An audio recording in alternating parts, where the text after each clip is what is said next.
All right, guys, defensive front kick. Just like back kick and side kick, we're stomping through with the heel like we'd crush a can. Curling my toes up so that the bottom of my heel is nice and strong. The idea with this kick is, target-wise, I'm trying to get either midsection stomach, if I have a better stretch, ideally chest, because I'm trying to stop somebody and then launch them back, creating space.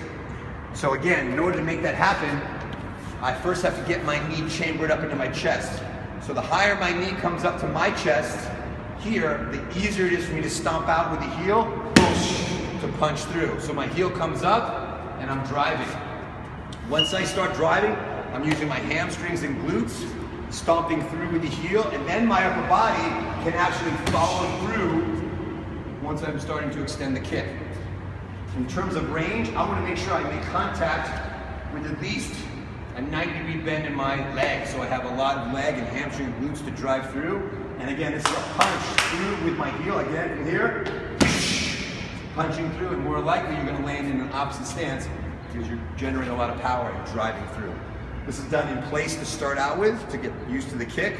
And then we have our partner start slowly walking through us. And we have to now work on the timing to stop them and drive them back. So in this situation, I'm going to start out passive.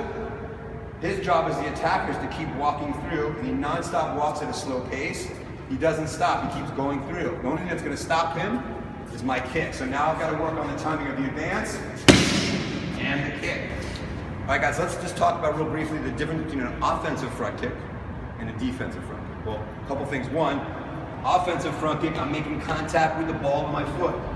Generally speaking, I'm hitting to just about the waistline, belt line, maybe the belly button. My job is to buckle them over in the fight. It's a quicker kick, more explosive, just like a straight punch through.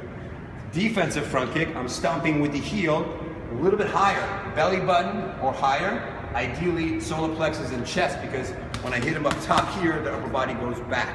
So especially someone that's kind of charging at us or rushing us, we not only can stop them from moving forward, but hopefully stop them and then launch them back.